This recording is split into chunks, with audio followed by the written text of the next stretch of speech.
Okay, today I am joined by Mike McGaharn. He is from the class of 1978 at Rio Hondo Prep, played in the infamous championship game in 1977. As someone who grew up with his nephew, Devin Drain, I often heard of Uncle Mike. Yeah, Uncle Mike's great. He's so funny. He's so hilarious. Obviously, the brother-in-law to Rio Hondo Prep head coach Ken Drain. A lot of stories to talk about with Mike McGaharn here. He has work in voiceover. He's been an MC at circuses. I don't know where to start, but let's just welcome him first. Mike McGaharn, welcome to the program. Hey, nice to be here. Thank you very much for having me. Mike, you have a lot of expectations to live up to because my entire life, oh man, my Uncle Mike is the greatest. And then seeing you firsthand run a few circuses for Rio Hondo Prep or Kare Youth League at the Rose Bowl and such. Right. I saw firsthand. Looks like, okay, he's pretty goofy. Got a sense of humor. I like it.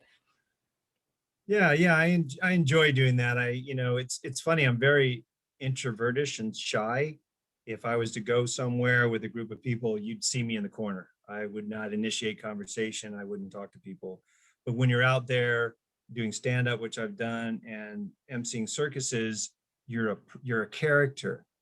So it's not you personally, it's not your person that they're liking or not liking, it's the character you're portraying. And I found that to be a lot easier. Not that I didn't get nervous, but once you get that first laugh, it's as close to heaven on earth that I've ever been to, really. Okay. It's really interesting because I'm kind of that way too. I sit in the corner. I'm not nearly as funny as you are, but just kind of let things come to me. And do you think that because you're kind of, I don't know, for lack of a better term, shy, laid back, introverted, that because you do that, that's where kind of ideas build up and just kind of you're able to kind of piece them all together because you're kind of a little reserved?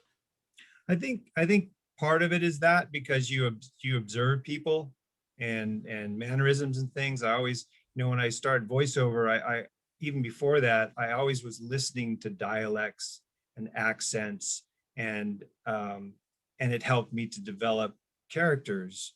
And I would play around with those voices if I was, like babysitting the kids or something like that. So I think part of it is true. I think some people like to be in front of people because they have, I guess, that ego that they want people to see and hear them. And for me, it didn't come from that. For me, it was more like if I could make someone laugh and for a split second not think about something that's bothering them or that's weighing on them and divert their attention for that time, that's to me priceless. Mm-hmm. So I use my comedy a lot with my patients as a physical therapist at the houses I go to. So I think part of it is that if you're shy and introverts, and you see most comedians have that aspect of them, I think too. Well, I'm a huge stand-up comedy fan, and I love the art form that it is because it is something that is not easy. And what's interesting about comedy is that you don't have to make things up really. Real life is almost the funniest part of it all, you know? Very true. Yeah, it all comes. I mean, most of the stories I say to my patients and stuff are based on real situations, and I think that's really true. I mean, I think every comedian takes a part of who they are, their personality, and their experiences, and I think that's what makes it more human, more relatable to people. Yeah, absolutely. And are there sometimes you talk about getting that laugh and that being just a great feeling? Are there Yeah. times where maybe you don't get the laugh, and does that kind of knock you down a peg? Yeah, so I used to do stand up at Santa Monica Improv, the Laugh Stop, other places, and I met Ray Combs, and this is an old name. Years ago, Ray Combs was on Family Feud, the first Family Feud. He also was the first person to actually have Johnny Carson call him up after he did his stand up and sit with him on stage. But he also worked with Seinfeld. And one of the things he said that Seinfeld would do is he would go to these clubs with a tape recorder and he would record what he would say, how long it took him to say something, and time how long the laughs were. And his focus was to speak less and have them laugh more. And he would work on his craft to where he'd say a whole setup and get a laugh, and then just a little bit more and get a little more laugh, and a little bit more and then even more of a laugh.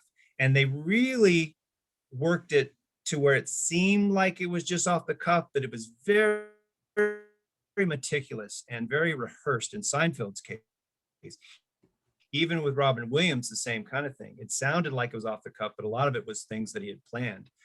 So when I did these tours, it was kind of funny because my routine was basically the same. And you can say the same joke one night at a different club and get tons of laughter. Do the same thing, same time, tempo, everything, and get a different response. Still laugh, but just not the same. And it always tickled me because these guys that were trying to come up through the ranks would say, you know, this audience is so stupid. They're just not getting my stuff. And I'm like, dude, let me just be honest. And I didn't say it because I didn't want to be mean, but I'm like, you know, dude, I've heard your same stuff 5 nights at 5 different clubs and no one's laughing. So the only thing consistent is you. It has nothing to do, you know, with the audience. And, you know, it's not that easy when you have a routine, because once you step in front of that audience, a lot of people go blank or they have, you know, that stage fright. And I remember one particular time a guy says, I am going to knock this. Everybody thinks I'm hilarious. This is going to be so, wait till you hear my stuff. Oh boy. He goes out. We're in the green room sitting there hoping this guy's going to do well. He says a joke, crickets, nothing. You don't hear anything. And then you hear for about a minute, dead silence. This guy completely went blank. It was like watching someone get beat up and you can't help them. And it was just, it was one of the worst things. You just hear the silence and you don't know what's going on out there, but you just know the guy's just like, you know, trying to figure out. And he just walked off the stage. I wasn't the next guy, but I could just see the next guy going, oh great, he really warmed him up for me. You know what I mean? Yeah. But it was fun. But the thing is with comedy, and I talked to a guy, I said, you do this for a living? He goes, yeah. And I go, how much do you make? He goes, oh, about 40,000 or so. He goes, but the frustrating part is people that are above me, that headline or partial headline, that are warm up for the headliner, take my stuff and they take it as their own. So there's a lot of stealing that was going on. And you would say, well, that's not your stuff. I'm ahead of you. Why would I take your stuff? But it does happen quite a bit. And so it's frustrating when someone's coming up that's actually good, people will try and take their stuff. Oh, that's fascinating. That's so interesting. Wow. Have you, I mean, we're kind of on comedy here to start, but like, have Yeah. you, like, I've heard comedians talk about, you have certain jokes where, okay, generally here's the direction it goes, but maybe there's different roads with that joke that you can take it in different directions depending on the reaction from the audience or whatever, instead of just being straight, here's the joke, here's how I'm saying it. Well, I think one thing when I went to a comedy, I think it was a workshop, they talked about Andrew Dice Clay. And Andrew Dice Clay is very off-colored. He's very aggressive. He's vulgar. And he gave the example of him saying, know your audience. Know what the demographics are, what they like, what they don't like, the situation you're in. He said, Andrew Dice Clay was a headliner, made a lot of money. But he said, I went to see him perform, and this audience was having nothing of the type of humor that he had. And he kept pounding it at him, and he would not adjust or change what he said or how he said it. I think when you're a clean comedian and a clever comedian, you can get that through to any audience. And I think, you know, it's about reading the audience, finding out what doesn't work and making the right adjustments. And if you can't do that, you're not going to be as effective. No, that's really interesting because I've kind of made that observation with different comedians. I've heard some, you know, foul mouth, dirty comedians, but and Sure. then some clean guys. And one of my observations is, okay, people that like dirty jokes are also going to like clean jokes, but the people Yes. who like clean jokes aren't going to necessarily like dirty jokes. So for the clean comedians, as they're termed, I think they have a bigger challenge, but also a bigger reward. I think so. I think so too. I think, you know, for me, by and large, my son will show me comedians and stuff like that. I would say 1 out of 10 or 15 actually make me laugh or chuckle. Mm-hmm. Most of it's just like amusing, but you know, it really takes something to put things in a way that's hilarious. It's not as easy as people think, you know?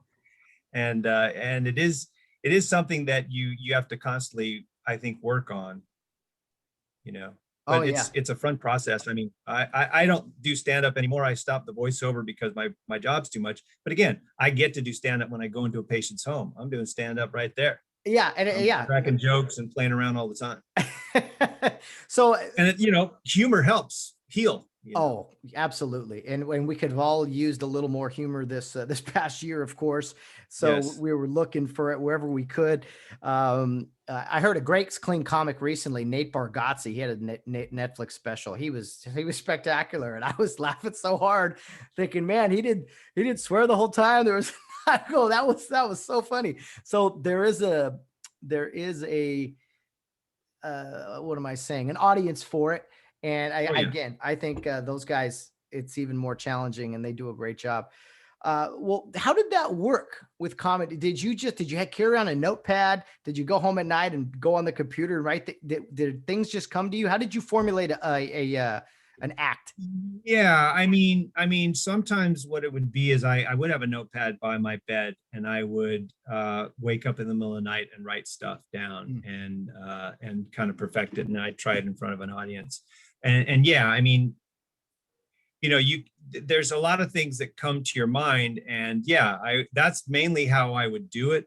A lot of times I would just do it under pressure, like emceeing a circus. I would be in pressure enough to make something funny and figure out what kind of character I'm going to do and how I'm going to say it. But a lot for me, since I'm ADHD, a lot of it pops into my head.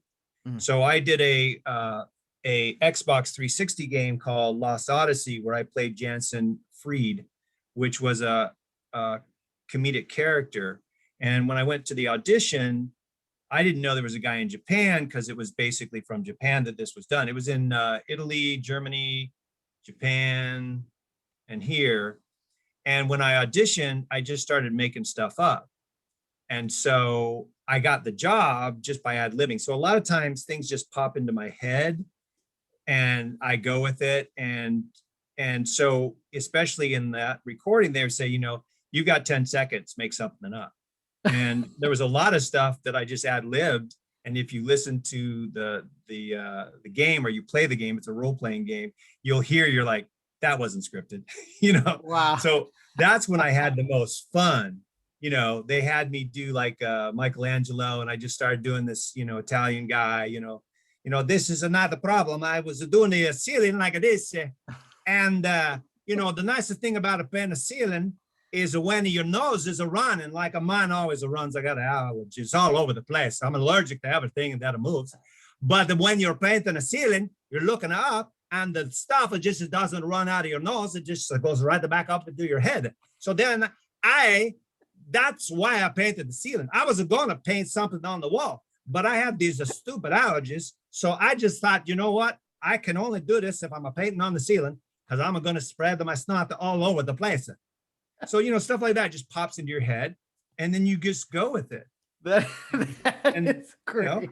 It's not rehearsed. You just kind of make your way, right? And I enjoy stuff like that. Wow. That is great. Well, we got a lot to cover, a lot to get to. Sure. I'm sure we'll come back to comedy and voiceovers and everything. And I kind of have a feeling some of this maybe started in Kare Youth League with summer trips and such. But Absolutely. Let's go back to the beginning. You and Maura McGaharn, Yes. back then. And was it just you two guys? Yeah, as far as my parents told me, we were the only two kids. I don't know if they had others, but that's all we were taught. Yeah. Now, my sister joined before me. And then I was this little asthmatic kid. So I joined after her, and I was 9 when I joined. So I had extremely bad asthma. At night, I couldn't sleep. I'd have to sit up. If they cut grass or any dust, I was always, when we would run for practices after the grass was mowed, I'd be in the very back with the really out of shape kids running. I'd be the skinny one, but I couldn't get any breath.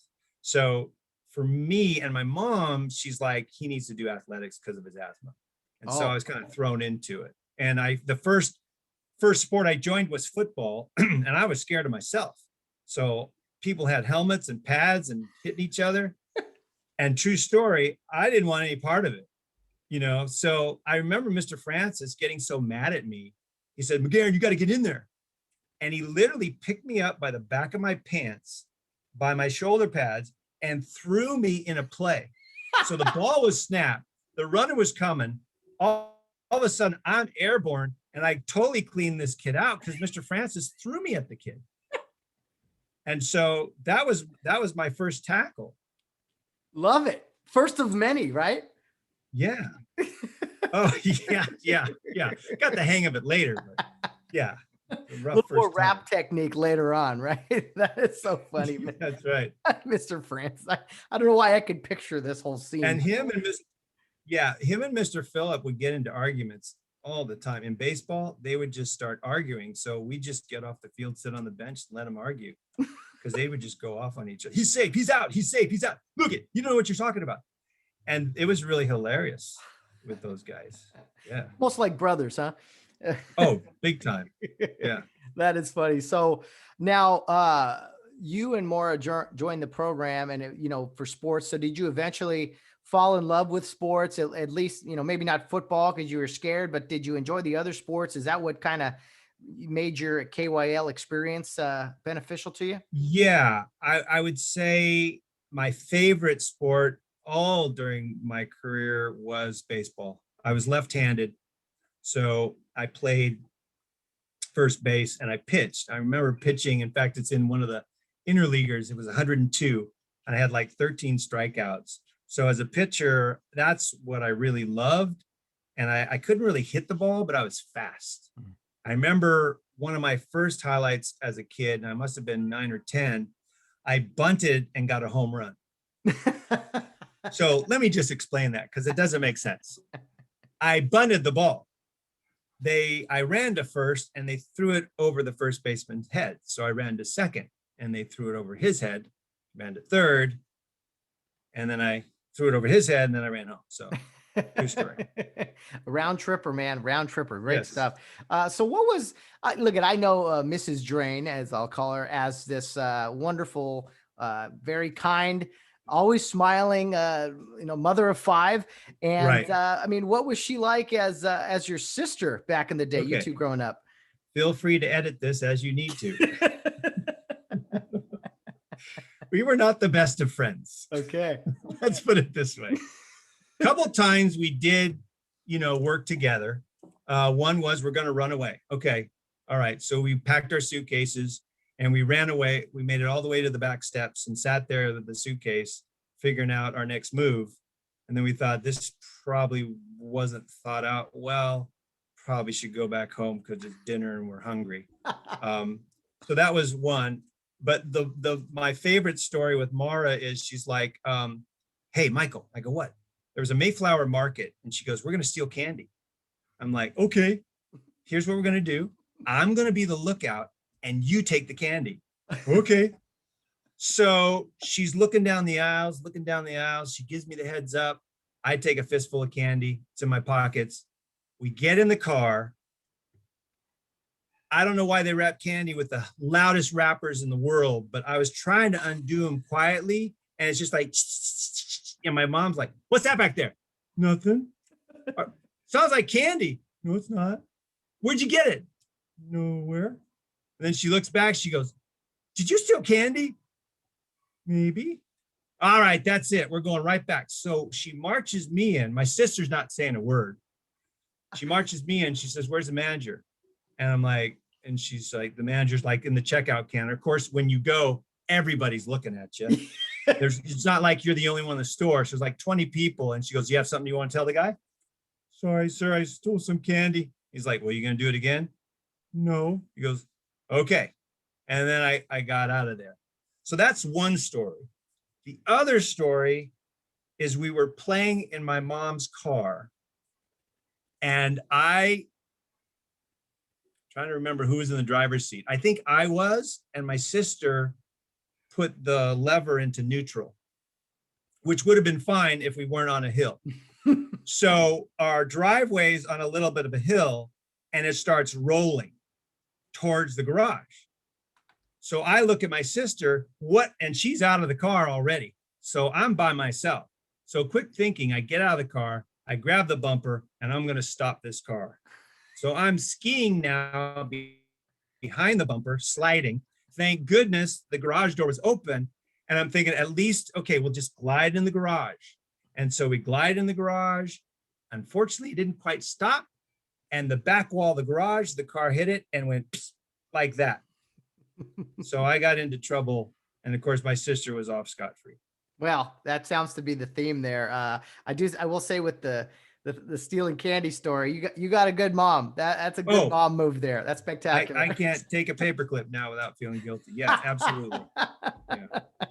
So, but then when we got to high school, we became really good friends. My sister and I, we got friends. We had a bit of a fight in junior high where she hit me and I hit her back, which I'd never done in my life. And she was just like, ran to my mom, and I'm thinking, this is it. I'm going to lose. I'm going to get my finger cut off or something. This is horrible. And nothing happened. Nothing happened. I thought, I think my mom must have known that my sister and I had this. And she just said, well, it's Maura's turn to get it. So we were good friends after that.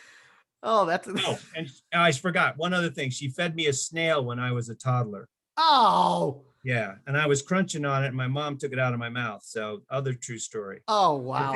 I think, yeah. So any other sister brothers questions you got? This is great to come. This is the nice lady that we see in the office down at Kare Youth League now when you walk down there, and she's feeding her brother snails and selling them out to dry. Wow, Mrs. Drain, brutal stuff. Oh, that is so I'm funny. sure she has stories about me. I know I wasn't the best brother. Oh, I'm sure I was horrible. I'm sure you were wonderful. So you guys go into Rio Hondo Prep, and what's the age difference in you two? A year to a year and a half. Okay, gotcha. So she's a year older than me, and I always let her know that. Oh, so, yeah. Of course. Well, that's what brothers do. So you get into Rio Hondo Prep, and you were really surrounded with some really great guys, great teammates in your high school years there. I mean, I will mention names, but I'll forget names. I mean, sure. Gary Shintaku, Mike Murphy, Chuck Mariotti. You actually told me you heard Craig Klingman. You heard his podcast recently? Yeah. Mm-hmm. Yeah. I've been trying to get a hold of Craig. I got to get his number. But yeah, I got stories about every one of them. Mike Murphy, this guy passed a whole year of English his senior year in a week. What? He is so brilliant. I remember going to college with him, and he had one piece of notebook paper and a pencil. And I never saw him write on that piece of paper. And the guy would get A's. I went through, I took the geometry final so many times as a senior, I memorized the answers. And Mike Murphy would just hear something and it would be locked in forever. He was brilliant. He is brilliant. Wow. No wonder he went into teaching. Yeah. He became such a great teacher. That is probably awesome. say, why don't these kids know stuff? Why do they have to take notes? I never did. What's so hard about this? Yeah. Scott Weidman, Jim Hanna. Yep. Greg Bollinger was a little younger than you guys, but he played in that big championship game. Yep.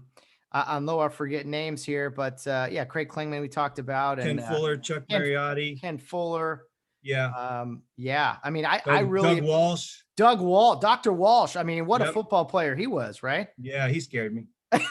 and Craig's absolutely right when he says practice were just horrible, because I mean, I look forward to the games. That was dessert, because practice was like you wanted to survive practice. Because Ken Fuller and Chuck Mariotti, those guys didn't play, and Brian Kyle, as Craig mentioned, that guy was tough, man. So yeah, our practices were just crazy hard. You know, I played every play pretty much unless I was hurt, and we had to, because we didn't have anyone to go in for us. You know, so you had to be in top physical shape. You know, and Craig mentioned the freshman year, we were the most fit losers of the league. I learned at one game to just stay down, because everybody was like junior varsity or varsity. So I got knocked down sometimes 3 times in one play. And I thought, you know what? I'm just staying down till the whistle blows, because I'm just getting killed. So you It went was from fun times. you went from starting football as a kid and kind of being really passive and not liking it. Did you still have the similar feeling in high school, or did you kind of buy into it a little bit more? So my junior year, we played in the semifinals. Okay. And I played split end, Greg Loomis, Dan Kirby, Peter Amundsen, those guys I played with. And I was really young and I was scared. So I played split end and we would do a lot of, I'd get the ball and I'd pass it to Greg Loomis. I actually got my ribs broken that semifinal. I caught a pass and I got a helmet right in the ribs. So I did not have fun. My senior year, because I graduated when I was 17. So my senior year, that was the most fun I had because I was big enough to cause some damage and I was no longer afraid. Unfortunately, I had a real bad foot that felt like it was broken. So my right foot, we couldn't figure out what was wrong. I actually had to tape it like a cast, and I was in constant pain whenever I ran or stepped on it. And so I had to basically limp my way through most of the senior year when I played football. Wow. Well, I tried to get kind of some info out of Craig, and he's, such a kind and nice guy. Yes. But what were some of your team? You mentioned a few already, and kind of we all knew the men that they became, but what were they like as high school guys? Some of these guys you played with, just in general. I mean, what are some little I don't know how you would label some of these guys if you had to. Well, um, Craig and John Crescione and I, every lunch, we would practice extra points. We'd eat as fast as we could and practice extra points. So the three of us, lunchtimes, we'd always work together for the longest time. I would say, something about sports and football, especially, it's almost like you're in a war and you really watch each other's backs and you really work towards a common goal. And we mentioned Randall Johnson before we started here, but I mean, none of us were all-stars. The real definition of a team is taking a bunch of mediocre guys and making something great to where everyone can contribute in a way that you succeed. And that's really, in a nutshell, everyone in our class. There were no egos. Everybody worked together and wanted each of us and ourselves to be the best we could be. Mm-hmm. And Randall Johnson, made that happen our senior year. Yes, absolutely. I've heard so many accounts of that. And, people got to remember that, sure, the team had won in 73, a 6-man title, but Rio had never won at this time an 8-man championship. So it wasn't like Rio had this great tradition established yet. You guys were still kind of sticking the flag in the ground for the program in some way. So did you guys kind of feel that, especially being so close in 76? Yeah, definitely. Because when Mr. Johnson came to coach us, we had another coach that we liked and we're thinking we were going to have. And I remember sitting on the bleachers and Mr. Johnson saying, some of you guys may not be happy with me being your coach. I know you were thinking about someone else. And I just want you to know that I'm going to do the best I can by you guys. And I remember that vividly, that we were like, we didn't really want this guy to coach us. And wow, such a brilliant mind. Him, Mr. Orrick, Mr. Lunny. I mean, they were just brilliant. I mean, the way they could take us together. I remember Mr. Johnson saying, "Hey, McGaharn, I need you to play center for your senior year." And I'm like, okay, I've not done that. And he goes, "I know, but I think that's where we need you to be for us to be best as a team. And then you're going to be nose guard." And I always punted. I always was a punter when I played football, but he would just say stuff like that. And you're like, okay, I'll do it. He just brought that out. I'll never forget. We were in a baseball game and Mr. Johnson pulled me aside. He says, "McGaharn." I go, "Yeah." He goes, "I need a hit. Can you get a hit for me?" I'm like, "Okay, sure." He never asked me that before or after. I get up to plate and I got a hit. It's just like, I don't know why he asked me then. Yeah. I don't know why I said yeah, but it just happened. And he was just magical. The guy was just magical. And we'd go on summer trips. This guy knew every highway, every campground. I mean, he was just like an encyclopedia. Yeah. Just amazing. Oh, all three of them so influential in Rio Hondo Prep football, and to see them, they've all passed away now, but yeah, just it's great hearing the stories about them. And Mike, I got to tell you now, not many guys go from wide receiver / punter to center nose guard, my friend. Yeah. I think I was all league, all CIF as a center. But yeah, that was not my intention. Yeah, it's just, you do what you're told to do, right? Yeah, you literally got thrown into a pile as a kid, and now you're in the middle of the pile every play on both sides of the ball. And I loved it. I loved blocking for Scott Weidman and our running backs, and I just had a blast. And nose guard was really, really fun. I didn't play linebacker much because I couldn't read a play worth anything. So if I ever played linebacker, it's like, okay, McGaharn, you're linebacker, you're going to rush. Okay, I can do that. Yeah. So, because I couldn't think that way. I remember JV, I played quarterback for a brief moment. I remember Mr. Johnson, I was rolling out to do a pass, and Matt Rodricks was in the end zone all by himself, but there was nothing between me and the end zone. And Mr. Johnson's like saying, run it, run it, run it. And I just hauled off and threw it.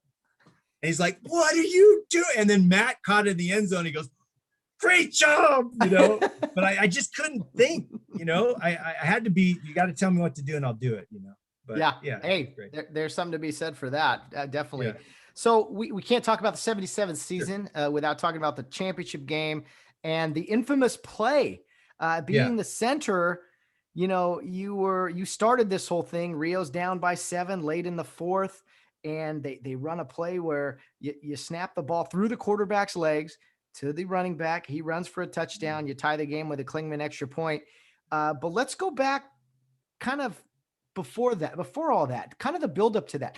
When did this kind of come to you guys in practice? And did you think Mr. Johnson was nuts, or did you guys come up with this play?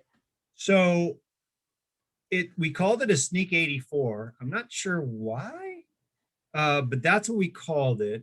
I think, and I don't want to give the wrong person credit, I think it might have been Doug Walsh. It was one of us came up with it. And so, yeah, basically we sneak 84. And every once in a while in practice, we'd just run it. Okay, sneak 84. And so the way it was set up is everyone, I hiked it through Scott Weidman's legs. Chuck Mariotti was in the back, fullback, and everyone was going to yell fumble. So that was basically the play. We hike it, everybody yells fumble and goes to the center looking for the ball, which hopefully misdirects the defense to where they suck in so Chuck can run around the end. So that game, he came out and came to the huddle and said, Mr. Johnson's calling a sneak 84. And I'm like, oh, okay. So I thought to myself, I really want to look through Scott Weidman's legs to make sure I hike it where it's supposed to go. But I thought, shoot, if I do that, they might get onto it. So I can't look. I better not look. So I thought, you know what, God, okay, I'm just going to hike it. I hope I don't screw this up because we only have one chance. So I don't look, I hike, we yell fumble. The next thing I know, Chuck's in the end zone. And I saw in the film that my hike was really low, which was probably the best place it could have been because no one from the defense could see it. And so they didn't know that it got to Chuck. They just assumed it was a fumble. And it was just enough of misdirection that they couldn't catch him in time. And of course, he dove into the end zone. So all by design there, Mike, snapping it nice and low, just off the grass. How many times did you have to practice that before you felt comfortable with it? And I mean, snapping it through someone's legs is not easy. Right. So we would actually do a play where I would snap it through Weidman's leg to someone in a shotgun position. Mm-hmm. So I'd actually hike it. And the way I would do it is instead of hiking it through my legs, I would take the ball and hike it around my back to the guy in the shotgun position. So I could pretty much hike the ball any which way I wanted to. But in terms of when you feel comfortable doing that, never, because it's just not something that is routine, right? There's no, hiking it through your legs without looking. I didn't feel comfortable doing that, but that's just what happened. So, Well, you executed it, Chuck, with the great run there. You guys won in triple overtime. And I've asked Mike Murphy, I've asked Craig yeah. Klingman. I mean, what was it like when you guys were champions? You guys had finally done it. Was it this huge weight off your shoulders? What was that feeling like, even though it's been, man, for a long time ago? Yeah, we played them we played them in the beginning of the season, and we lost, of course. And that championship game, the game before, I got tons of tackles. I was probably one of my better games. But the championship game, I was double teamed pretty much the whole time. I was pretty much not effective on defense. However, Mike Murphy had one of his best games ever. And it opened him up to getting quite a few tackles. They were good. What surprised me is they had certain plays that would guarantee yardage that they didn't use during the overtimes. And I never understood why. But, I would liken it to like hitting a grand slam in a World Series. This is something you dream about, winning your senior year when the other team hired a professional film crew to film them beating us. They were that sure. They had 3 times as many players, better players, bigger players. It was really a David and Goliath. And to win in triple overtime, I mean, you can't make this stuff up. It was something that I'll never ever forget. It's one of the highlights of my life, I would say. Oh, that's wonderful to hear. And, every time I go in that, the new gym at Rio, I always look at the banners and I look at the names, and I just, no matter what year it is, I kind of bounce around, and it's so fun to look back and to think of the excitement for everybody. Now, I played with Devin in 2001. Did you get to go to that championship game when Devin was in high school? I did. Is that the one you guys lost? No, we won in overtime. It was eerily similar to the whole. Where was that? It was at Kare Field. Joshua Springs. They brought the whole city, the whole town. They were undefeated. You know what? I did miss that game. Okay. I did miss that game. I did see one of Devin's games where I think it was a playoff and one of your quarterbacks just was picked up and thrown down on his helmet. I'll never forget that. Well, that would have been me, probably. No, the other team. Were you the quarterback? Yeah. Okay. There was one where somebody actually couldn't play his senior year because the final game, because he had a neck injury and they didn't want to play him. I don't remember. Maybe that was before Devin. It's maybe before Devin. I don't know. But Devin played some quarterback as well. I know he was hurt our senior year, which was no, rough. But I didn't see that game. It was that's weird. Awesome. It was weird talking to Mike Murphy, and the similarities between those two games, 30 something years apart. But yes, memory lane's a special place, and Rio Hondo Prep football, Mike, is a very special product. I got to watch Rio win in the Rose Bowl last week over Poly, 8-7, a real barn burner. That's right. I heard about that. I mean, as an alum all these years, you don't know the kids, you don't have any connections or anything, but it's still cool to hear Rio Hondo Prep winning ball games, right?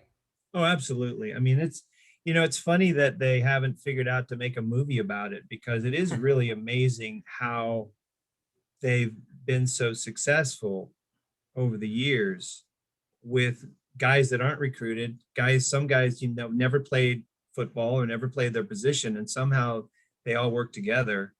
And it's really a great story. Well, you said it with Mr. Johnson, and kind of what sums up a real team is kind of average guys, or guys that, are working together, no stars or anything, even though there are some great players, kind of everyone carrying their weight. And it's Rio Hondo Prep football is special and always will be. Mike, let me ask you about life after high school. You graduate high school, and it sounds like you stuck around a little bit, kind of going on summer trips and stuff. Yeah, I went on 10 different summer trips, couple girls trips. I drove the concession van, the maintenance van. Those are fun times, except from the time I got lost and for 100 miles drove the wrong way. And that was really bad because I drove the concession van. It was a girls' trip and they wanted their shakes. And I didn't get there till like midnight. But guess who was waiting for the shakes? Yeah. So yeah, it was those trips. Those trips were pretty fun. There was one where girls' trips was lightning strikes right in the campground. And yeah, Janet You know what's funny is trying to explain summer Taku, trip. um, Oh, sorry, you cut out a little bit. no, go ahead. Sorry. Oh, we're back. We're back. Okay. Sorry, these technology issues. Yeah. What's interesting about summer trips, it is the weirdest thing trying to explain them to non-affiliated people. Yeah. I mean, the first trip I went on, we didn't have any performances. We played baseball. Mm. So we played baseball with groups all across the United States, and we would stay at their house. And that's how the summer trips started. And you would always vote on, as a group, where you wanted to go. Usually Washington, D.C. was one of the places and stuff like that. And then as time went on, that's when the play performances started kicking in. And, I got to perform at the Pentagon. Whoa. That was really fun. We did a performance inside the Pentagon. And I remember, now looking back, one of my characters had a knife that I was constantly flipping in the air and catching, a real knife. And I thought, I wonder why no one tried to tackle me or arrest me. I'm right there in the center of the Pentagon in their little square where everybody eats lunch, and I'm flipping this knife during the performance. And I'm thinking, nowadays, I don't know if that would really fly too well. Yeah, probably not. Yeah. Yeah. What are some of your other trip memories? Sounds like you were involved in the performance arts quite a bit. Yeah. So I'll tell you a story. We had a lighting truss, and this lighting truss was about 1,500 pounds. It weighed a ton, and we'd have a lot of people carrying them. One particular day, the lighting truss was up and the cable snapped and the lighting truss came down, and we were all on the stage, all around that lighting truss. And there was one guy right in between. It landed just on either side of him, and there were people everywhere else, and no one got touched by that lighting truss. It literally would have killed probably 10 or 15 people. Another time, Byron Candell was always messing around on the set when I was building it. And he said, McGaharn, because we wear hard hats, he said, put your hard hat on. And he was up about 2 stories, and he had a metal pipe. I want to say it's about 5 feet, probably weighed about 30 pounds. And just after I put my helmet on, he dropped it, and it hit my helmet and then hit my shoulder and partially dislocated my shoulder. Had I not had the helmet on, I would have been killed instantly. This thing weighed quite a bit. So it was amazing on these trips, some of the stuff, near misses that occurred. And, we put that setup like in 2 hours, and it was a major thing. So it was a semi-truck trailer, the sides would roll down, there'd be rotating stages, and then these lighting poles would flip up, and then the trusses would come up. And that was a performance. We literally put that thing up and down in a couple hours, and sometimes just have it for one night. Yeah, I don't know how all that came about.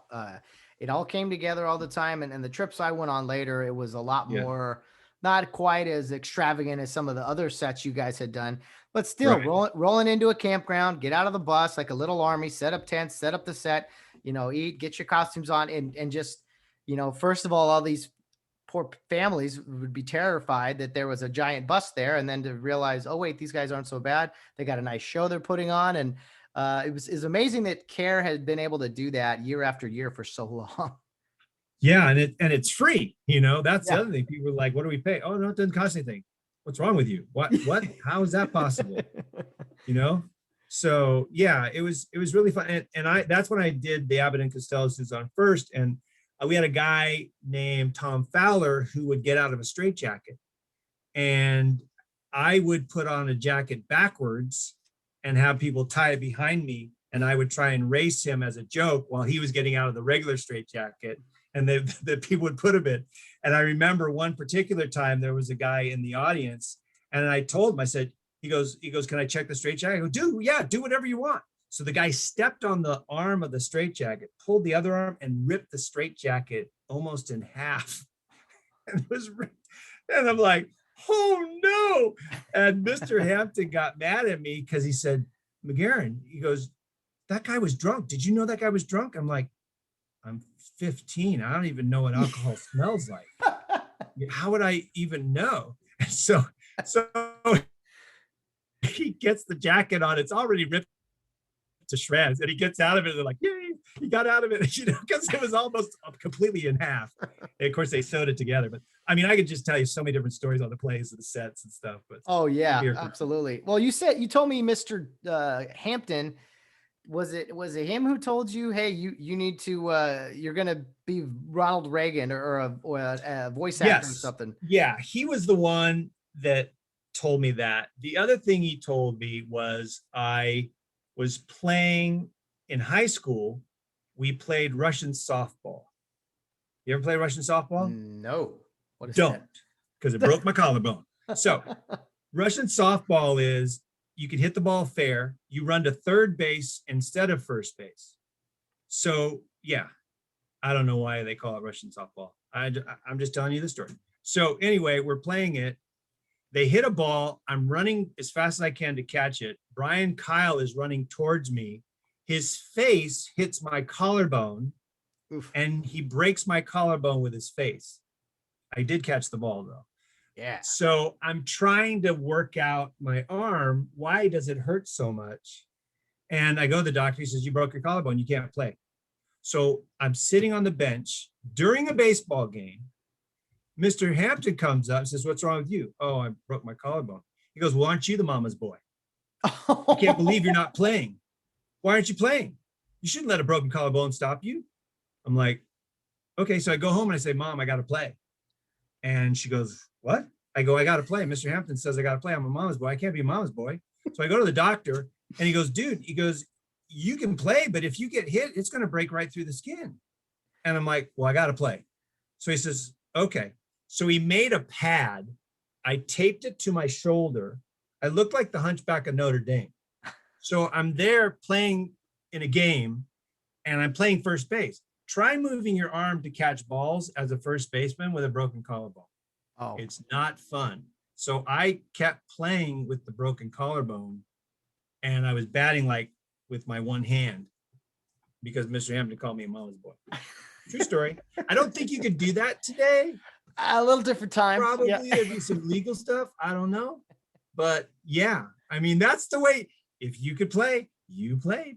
That's just the way it was.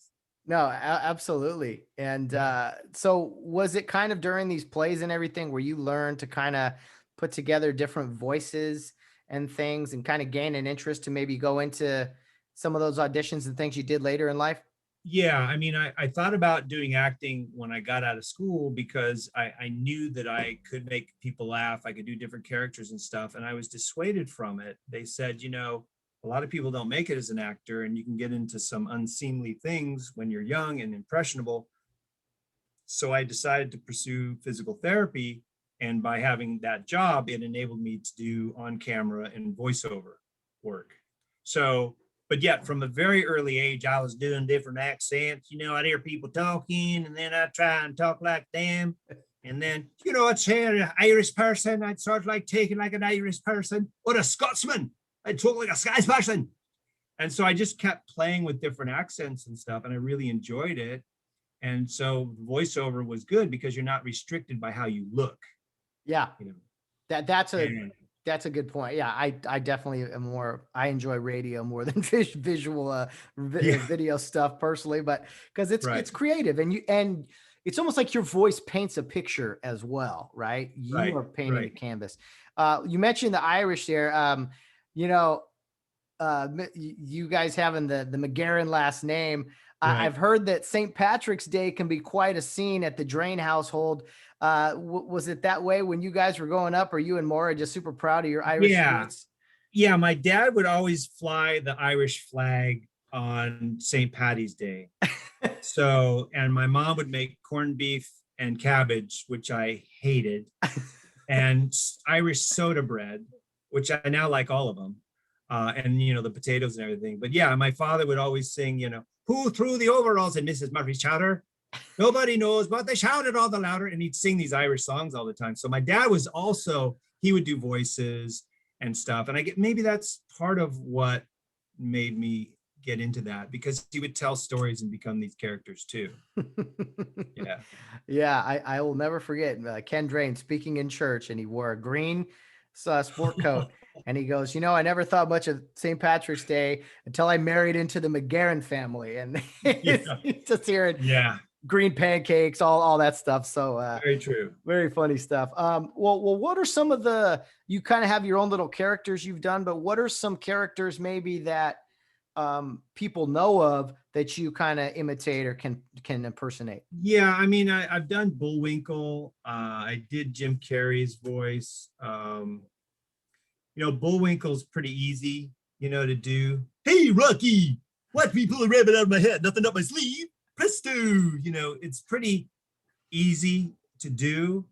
You just have to kind of keep practicing at it. But I mean, Jim Carrey's voice, you just had to be really, really loud. I did him like an Ace Ventura thing. All righty then. Really? That kind of a thing. It was very high energy. So I did a couple of that stuff. Ronald Reagan, was pretty easy to do. I think we mentioned that, or was that before we started? That was before we recorded. I got to hear some President Reagan. So yeah, that's a story where Mr. Hampton just said, we need something for the pre-show. The pre-show is so we can get stuff ready. And in the pre-show, which reminds me of another story, trip story. The pre-show, he says, I need you to do Ronald Reagan. I'm like, well, I never said I could do Ronald Reagan. I don't know how to. He goes, well, you're going to be doing it a week from today. So you're going to stand up there and do something, because that's what's happening. I'm like, well, okay. I mean, you don't say no to Mr. Hampton, right? So, or anybody that's older than you, right? You got to do it. Jump off the lift. Okay, I'll jump off the cliff. So, I just got a recording of Ronald Reagan. So I just played it. And I kept, what is the word that he keeps using that I might be able to at least start sounding like him? And the word that I kept hearing all the time was, well, that's a good question. And well, every time I got into trouble, I'd just go back to the well, and then I could get back on and in sync. And then you have the mannerisms, right? And well, that's just how the cookie crumbles. By the way, go to my library if you have time. At my library, I always had fun. I give people books. They didn't know that I had checked them out, and in about 20 years, they'd owe about $50,000. And that would keep my library afloat. See? So I'm not as dumb as people think. Well, anyway, that's it. Signing off. So, I mean, it's that kind of a thing where you just kind of, and I think most impression guys will do that. They'll find a word or a sound, and they'll get back to that to stay into character, but they also exacerbate it, right? Mm-hmm. Like Christopher Walken, they exacerbates that, Oh. So I don't know why people are so interested in the way I talk. It's really making a caricature. It doesn't really sound like him, but it kind of sounds like him. So you know what I mean? Oh yeah. You pick a trait really and run with it. Yeah. So when you said you were Jim Carrey, were you like imitating these people as part of a show, or? So it was a voiceover audition, and my agent called me, Sandy Schnarr Talent. I don't even know if they're around anymore, but she said, we have an audition for a Jim Carrey character, and I signed you up. I'm like, it's happening again. I don't know how to do Jim Carrey. Why are people asking me to do stuff I don't know how to do? And so I just practiced it, and I booked it. Okay. And I worked it. And it's such a high level character that I lost my voice, because we would record forever. And then, I did the game, and then she said, they want you back. And I'm saying, look, man, I lose my voice every time I do this. And I go, you need to get double for me, or else I can't, it's so physically demanding. And so she was able to. So I actually did 2 of those games with Jim Carrey. And then I got the voice for Ken and Barbie. So I did that for a year. Whoa. So, what yeah. Like a cartoon or something? What do you mean? Yeah, it was, there was a Detective Barbie series. I did was it Target commercial? It was a Ken and Barbie Target commercial, but I did the voice of Ken for a year. And then they ended up choose an Australian Ken. And so I got dumped. But basically they just heard my voice and they had me do the character. So I did him for a while. It's like, hey, Barbie, you know, so we did like a Target commercial. Hey, Ken, why doesn't you Oh, did our audio freeze? off each other? But it was really fun. I got to go to Mattel Studios, and you know, they have so many different Barbies and Kens and heads of different Barbies and Kens there. So it's really kind of neat to go down there. That is, But yeah, that was kind of fun. that is really cool. So you were doing this while in the process of becoming a physical therapist? Yes and yeah. I did it in kind of conjunction with that. You know, I started doing on camera, and then I booked a Baskin Robbins ice cream commercial, and then somebody signed me up to also do voiceover. So that's when I did both. Okay. And then where did stand-up comedy come into play? Just time that came in kind of in the same time frame. I was doing that just to do it, and it's kind of, I remember one of the last times I performed was at the Santa Monica Improv, and I got, when you're upcoming, they actually say, okay, you need to show up at 4:30 in the afternoon, and you need to wait outside, get a chair, and we'll let you in when we let everybody else in around 8 o'clock. And so I sat out there from 4:30 to like 8 o'clock. They have everyone do their stuff. I was the last one in at like 1:30 in the morning. The only people left were like 3 girls that were too drunk to get out of the club. And I did my 5 minutes. That's when I'm like, you know what? Maybe I should just let this go, because it's so hard to break in to something like that. And they give you 5 minutes, and it's make or break. And it's pretty cutthroat and not easy. So can I ask you, in your experience, what is it that takes the big names of today or the past, what takes them to the next level? Is it some of them are just so much more talented than others, or is it they got a few more breaks along the way during the process? It's really a combination of both. Jay Leno, I remember I went to a guy and he says, "You don't look funny."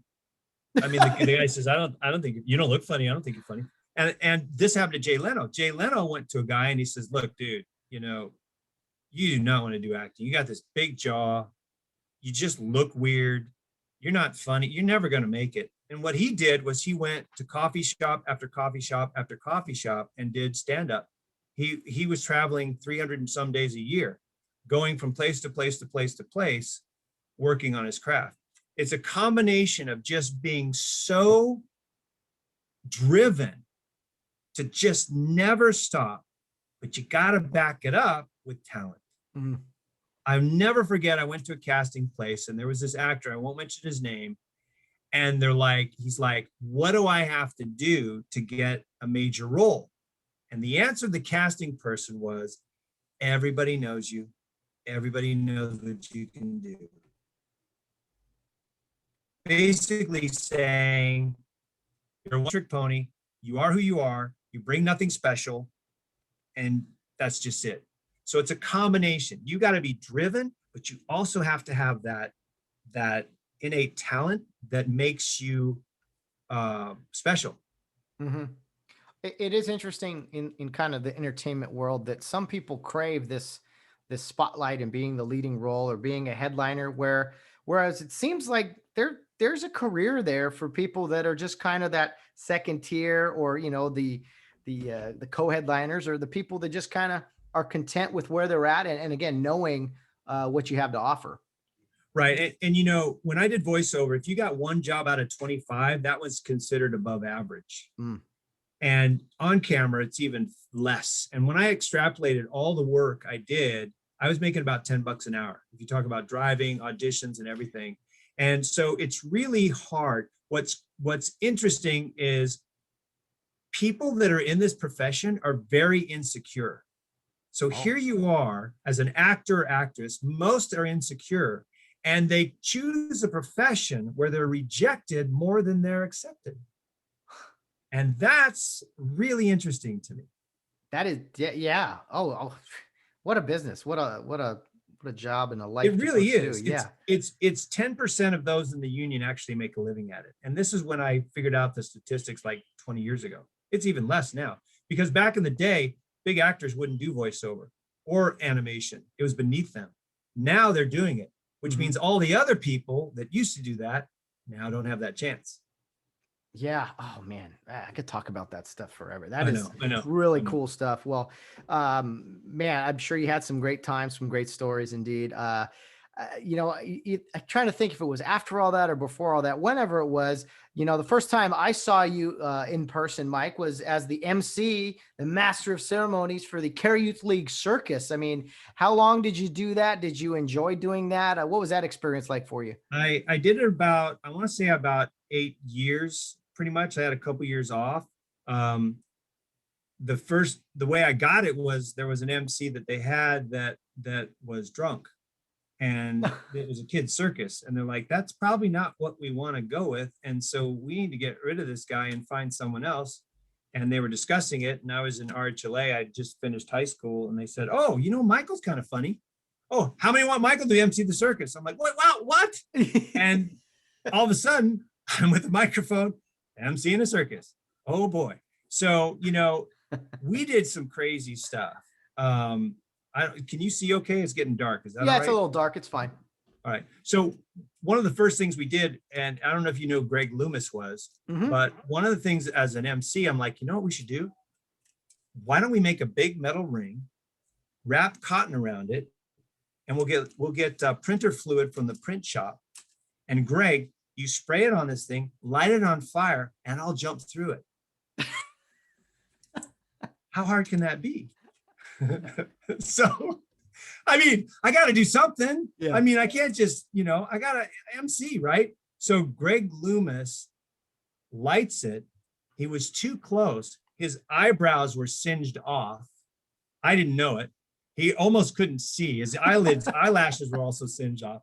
I jumped through and I clear it. And we did it several times because it was like 4 different performances. And that was one of the first circuses I ever did. And I would stress out the night before trying to figure out how am I going to say it? What am I going to do? And I literally didn't know what the acts were until the day of the circus. And maybe 2 hours before, I had to interview the acts, find out what they were doing, find out when I should say something, when I shouldn't say something. So I had notes to go by based on what they were telling me, but I had my own shtick. It was just very nerve-wracking. And then I'd have to ad-lib a big portion of it. And so it was stressful, but, I enjoyed it once I got going. And by the 4th show, everything was just gelling, but it's those first shows. It's like, oh man, what's next? 2 shows on Friday, 4 on Saturday. There you go. We all remember those time frames. And, yep. Go clean the bleachers again. Like I remember one of my first circuses, I was a clown. They go, hey, we need someone to be a clown. So me and Phil Horton were dressed up as clowns. And so there was an elephant walking by, and this elephant, I don't know, somehow had an allergy.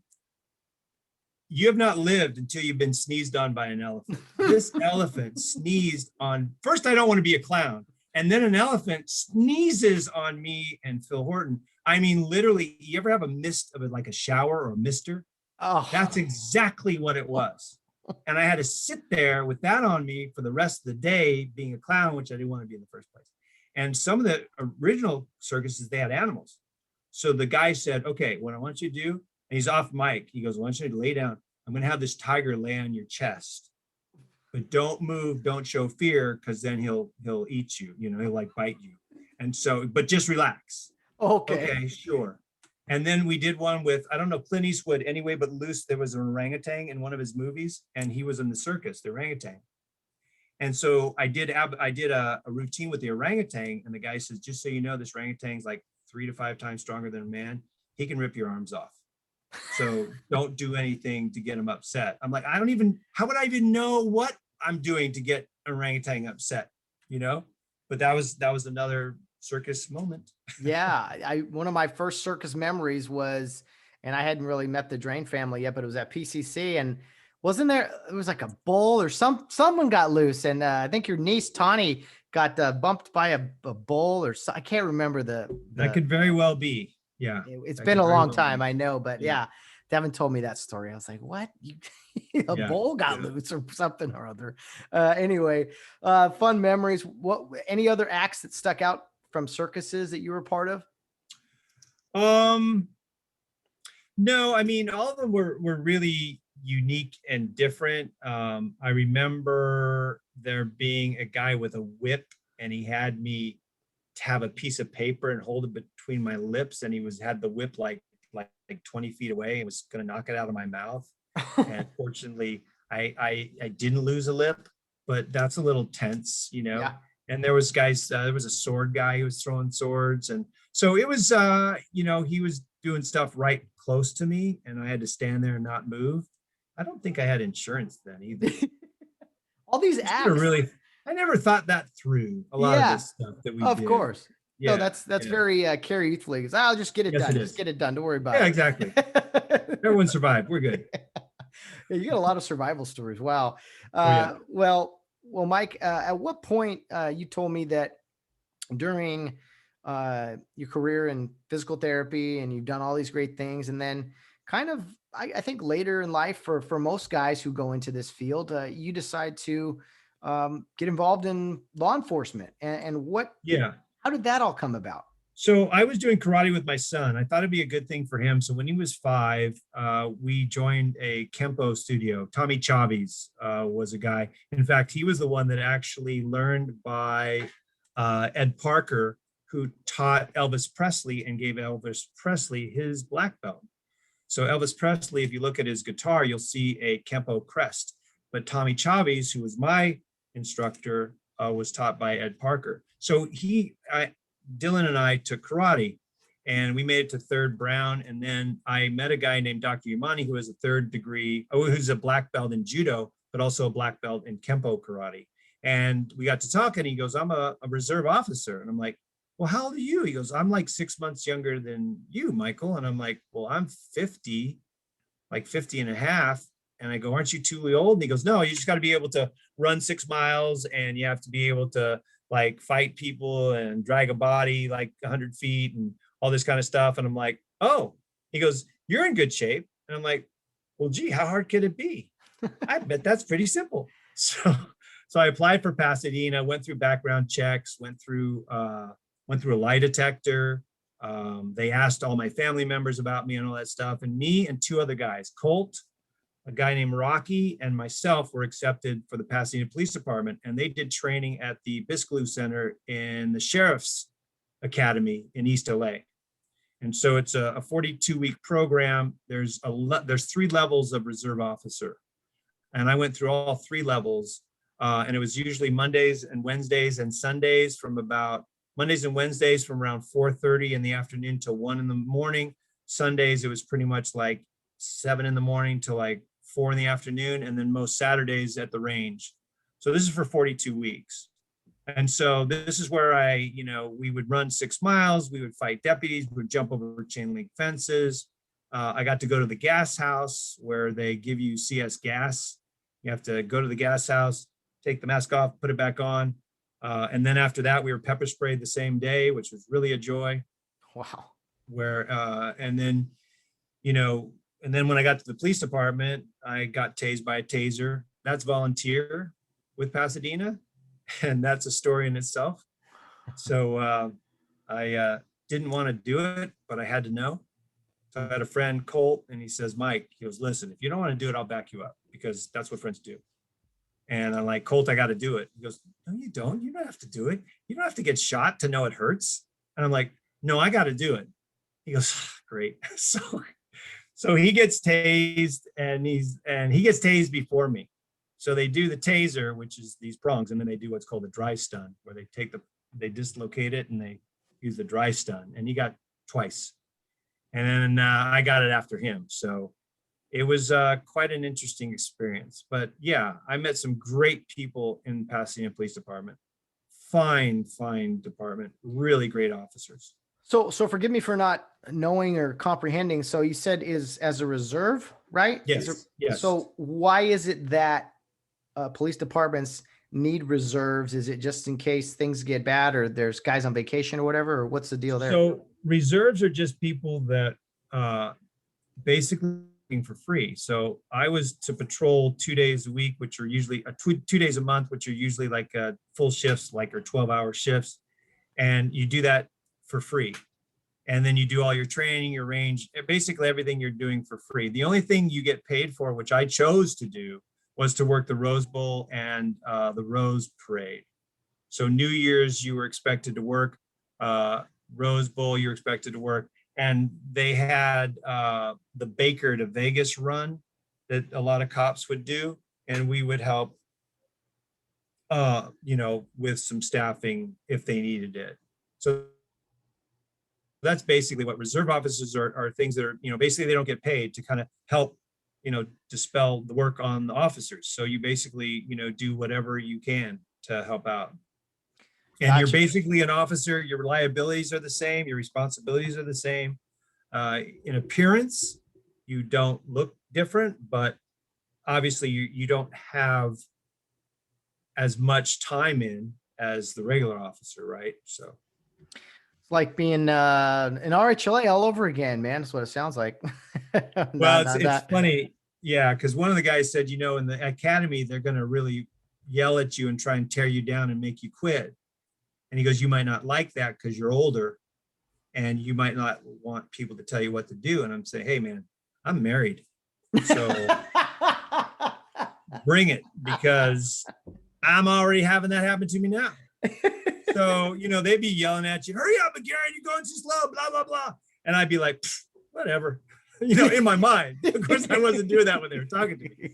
But the first week I became class sergeant. Class sergeant means you're in charge. You tell the recruits what to do.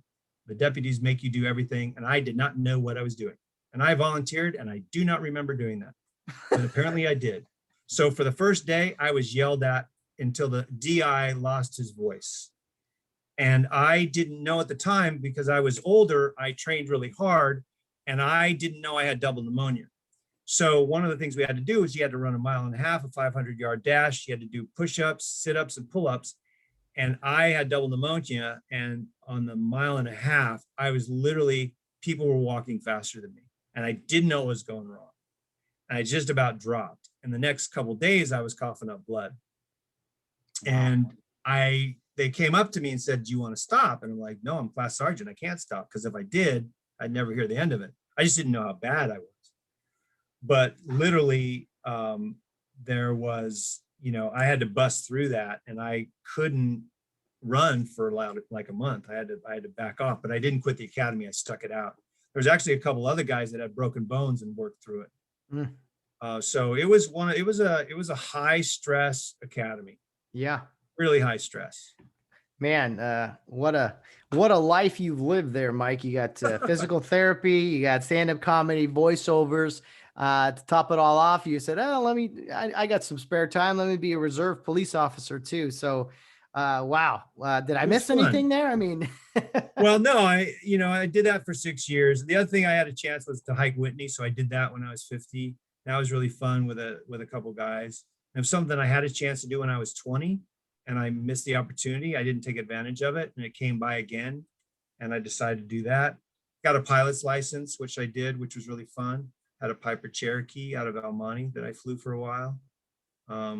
So yeah, I think what people should do is, when you have an opportunity, take it, because it may not come around again, and love what you do and enjoy life. I love my life. I love what I do. 32 years as a therapist, I still love it. I think I'm blessed, because a lot of people have jobs to help their family, and it's not a job they like or enjoy. To me, I admire that person that is willing to go through that to give their family something. I'm just really blessed that I have a job that I really love and enjoy. I'm really a lucky person. Amen. I've had my share of issues, but I love what I do. I had back surgery when I was 24, and I keep exercising. And the thing is, that's the key. Don't let anything that happened to you keep you down. Well, kind of with that thought, kind of as we towards our closing here, I got to ask you about the Drain family. I have affiliation with them, good friends with Devin Drain. Yeah. I played for Ken Drain. I had the opportunity to coach Dave and Ed. I don't know Colleen well, but Tawny was 1 year below me in school. I mean, Yes. nothing but love and respect for the Drain family. And I just wanted to ask you, you kind of talked about a little bit about adversity there. I mean, they're a family that's gone through so much over the years. I can't Yes. speak enough about what Ed, the journey Ed and Tawny have gone through, and very inspiring stuff. But I mean, what are your thoughts on the Drain family? You talked about your sister Maura already, but Right. Ken Drain, that sounds weird. Brother-in-law, Ken Drain. That's kind Yes. of anyway. Yeah, Ken's a very quiet guy. And so when he talks, it's probably a good idea to listen to what he has to say, because he's not conversationalist that much. Mara is the most energetic person. Her girls that she coaches love her. She's always coming up with ideas. It's funny. She has 5 kids. You'd swear they all had different parents. They're just so different from one another. It's just really interesting. Devin, unfortunately, he was the first stunt baby for me. So I put that boy through some stuff. So I never forget, I got a lemon off of the tree and I'm like, Devin, and he's like, he couldn't even talk. I go, look at this, this is really good. I remember him sucking on this lemon and just watching the transformation of his face. First, it's like, I trust my uncle. I love him. He's going to give me something so sweet and wonderful. And then he tastes it and you can see in his face going, what just happened? What? I trusted you. You give this to me? And he's just bewildered, not sure what to do. And so he was the first one that I got to babysit. And I guess because I didn't hurt him physically in any way, or he didn't break something, my sister just kept having me come over to babysit him as they came, Her shtick was, hey, just so you know, they've all been fed and they all need to be changed. Bye. And she'd take off. And I'd be like, what? So I learned to change a diaper like NASCAR, So when my son came along, yeah, I could do it in a coma. Sleeping. No big deal. No big deal. But yeah, all the kids were fun. David was just he has his own way of doing things. He just has he's in his own place, does his own kind of thing. I remember one time we were watching a football game and he had a pencil and he just threw it on the football field right during the game. David, he was young. What are you doing? I don't know. Just throw it on the field. And Tawny was a screamer. Okay. Tawny, when I would babysit her, sometimes she'd have these moods. I guess screaming banshee comes to mind. She would just let loose until her face was as red as the flag behind you. She's gotten out of that, but she's had some issues. She's my inspiration. Tawny is amazing how the things she's had to do and gone through. Yeah. And Eddie too. And even Devin and Dave to have to see this happen to their brother and sister and not be able to fix it. It's just, they've been through such a roller coaster. When Eddie came down with leukemia, I remember visiting him at the hospital and, giving blood and trying to give plasma, which I wasn't able to do. And just going there and seeing the families that were dealing with this. I think one of the things, and this is my opinion, Colt, who I was in the police academy with, his father died of the effects of Agent Orange in Vietnam. And one of the little known things is a lot of the effects of it, the offspring of the soldiers have leukemia, cancers. A lot of the soldiers are coming down with cancers and dying. And this is something that, if I can put a plug in, is called Expedition Orange, where they're trying to raise awareness of the Vietnam veterans who were impacted by the effects of Agent Orange. Colt Romberger, his dad died young from the effects of Agent Orange with Parkinson's-like symptoms. And he's actually riding horse from Santa Monica to the Vietnam Wall. He's going on a ride coming up this summer, and where he has his dad's ashes with him, and he's getting groups to ride with him to eventually get to the Vietnam Wall. And so I I can't help but think some of what's happened to the Drain family may be a result of Ken's little stint when he was in Vietnam. Mm-hmm. I can't say for sure, but as I learned from Colt and the people and vets he talks to, many of them are dealing with these physical ailments. And so I think that kind of takes us full circle with the Drains and what they've had to deal with. Definitely a special group of people. Nothing but love. Great people, great family. And you know, for me, it was, again, Devin was the oldest, so I was in his class, and it was always weird for us. You know, it was like, man, Mr. Drain is your dad. This is Coach Drain. This is really weird that, hey, and he never called him dad, and he never called him Mr. Drain in front of us. He always called him, hey. And Mr. Drain, he was always, because we always wondered, what's Devin going to call Mr. Drain when we get to varsity? He was just like, hey, and you just turn, and it was just so. And just a question for you, because I coached my son, I think Ken was pretty tough on his boys that he coached. Was he not? Yeah, I would say that's true. That's a very true statement. When I coached Little League for my son and basketball, and I would see two types of coaches that would let their kids literally run roughshod over everybody. I remember one kid was swinging a bat around, and the coach wasn't saying a thing.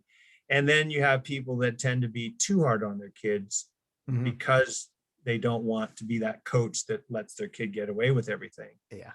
And I know for me, that's what it was with my son. I actually yelled at him in the game, and I actually had to apologize to him and the parents because I didn't want to be that nice dad coach. Yeah. And I actually treated him harder than I should have. And, it's funny. I tell my son, I go, look, I've never been a dad before. You've never been a son before. We're going to screw this up. Oh, that's great. Hopefully you'll be a better dad than me. And I think I'm a better dad than my dad. And so that's what we want, right? If we can make our generations better than what we had and how we were, what a great thing. Absolutely. That's very well said, Mike. And the biggest difference between Devin and Mr. Drain and us and Mr. Drain, the rest of us, the teammates, is that we wouldn't really talk back to Mr. Drain. Devin would, and that's where so that was the most unique. You're like, what? That's a little tense moment right there. We're right in the middle of a family thing. Yeah. Hey, okay. Can you guys sort this out later? What play do we need to run here? Yeah. That's so funny. Like, man, you're brave. Oh yeah, you live with the guy. Never mind. Yeah, but you got to go home with him. Yeah. Oh, the great stuff. Well, Mike, I appreciate you taking the time and sharing so many stories and memories. And we could talk for hours. You and I have never really talked before, so this is pretty cool. Yeah. Well, it's really nice to get to know you. I really appreciate your time and willingness to talk to me. And thank you very much for this opportunity. I appreciate it. Oh, you got it, Mike. And I'm sure we'll see you around somewhere, someplace. But happy belated St. Patrick's Day to you. And same to you, sir. And the rest of your family and kin. Take care, Mike. All right. Take care.